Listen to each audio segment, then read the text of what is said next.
Assalamualaikum warahmatullahi wabarakatuh. Halo teman-teman semua. Dalam video kali ini kita akan membahas mengenai pendidikan inklusi bagi anak tunadaksa. Yuk kita simak videonya.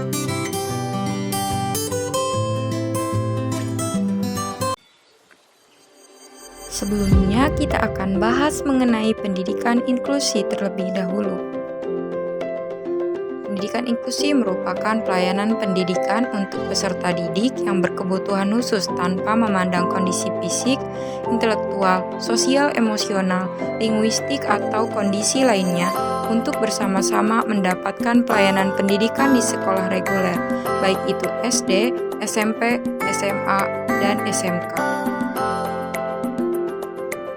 Selanjutnya adalah definisi anak berkebutuhan khusus, yaitu anak-anak yang memiliki hambatan perkembangan dan hambatan belajar, termasuk di dalamnya anak yang mengalami disabilitas, sehingga memerlukan layanan yang bersifat khusus dalam pendidikan agar hambatan dapat dihilangkan atau diminimalisir sehingga kebutuhannya dapat terpenuhi.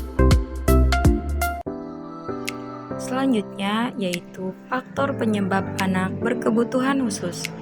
Pertama, pranatal, yaitu pada saat prakelahiran. Di antaranya disebabkan karena adanya gangguan genetika dan keracunan saat hamil.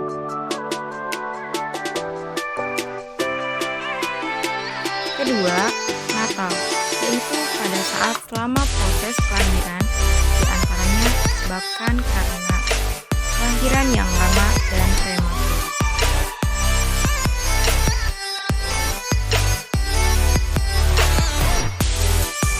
Ketiga, postnatal, yaitu pada saat setelah kelahiran, di antaranya disebabkan karena kecelakaan, kekurangan zat makanan, serta keracunan. Nah, selanjutnya kita akan membahas mengenai definisi dan pengertian anak tunadaksa.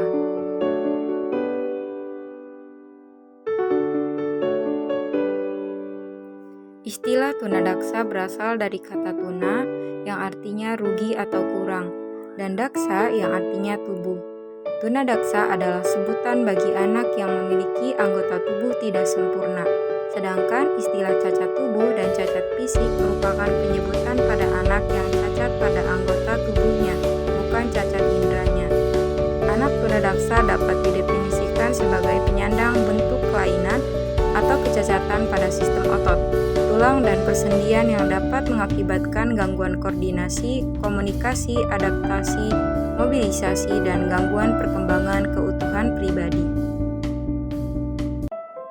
Nah, teman-teman, setelah kita mengetahui definisi dan pengertian anak tunadaksa, selanjutnya kita akan membahas mengenai hambatan belajar anak tunadaksa secara singkat. Hambatan yang pertama, di sini ada masalah kesulitan belajar. Hambatan yang kedua yaitu ada masalah sosialisasi. Hambatan yang ketiga yaitu masalah kepribadian. Dan hambatan yang keempat yaitu masalah latihan gerak. Selanjutnya yaitu kebutuhan belajar anak tunadaksa. Yang pertama yaitu kebutuhan fisik. Sebagaimana halnya orang normal, para penyandang kelainan tunadaksa memerlukan fasilitas yang memungkinkan mereka bergerak sesuai dengan kebutuhannya atau menjalankan kegiatan rutin sehari-hari tanpa harus selalu bergantung pada bantuan orang lain. Yang kedua yaitu kebutuhan sosial emosional. Hal ini merupakan kebutuhan setiap makhluk, termasuk para penyandang kelainan tunadaksa. Sebagai akibat dari kelainan yang disandangnya, kebutuhan tersebut kadang-kadang susah untuk dipenuhi. Yang ketiga, kebutuhan pendidikan. Kebutuhan pendidikan penyandang keluarbiasaan tunadaksa meliputi berbagai aspek yang terkait dengan keluarbiasaan yang disandangnya. Pendidikan merupakan suatu hak yang dimiliki setiap orang, termasuk para penyandang disabilitas. Selanjutnya, layanan pendidikan bagi anak dengan hambatan tunadaksa.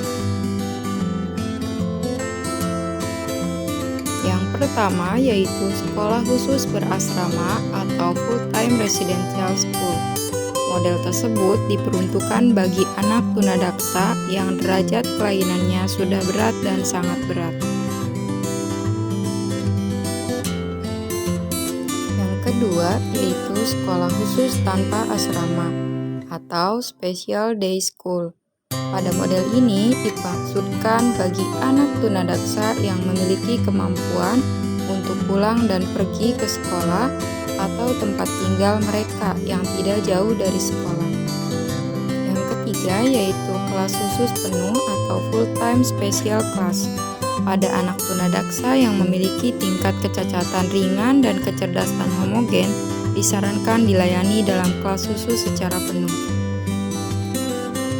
Keempat yaitu kelas reguler dan khusus atau part-time regular class and part-time special class. Model ini digunakan apabila menyatukan anak tunadaksa dengan anak normal lainnya pada mata pelajaran tertentu dan mereka belajar dengan anak normal, namun apabila anak tunadaksa mengalami kesulitan, mereka belajar di kelas khusus.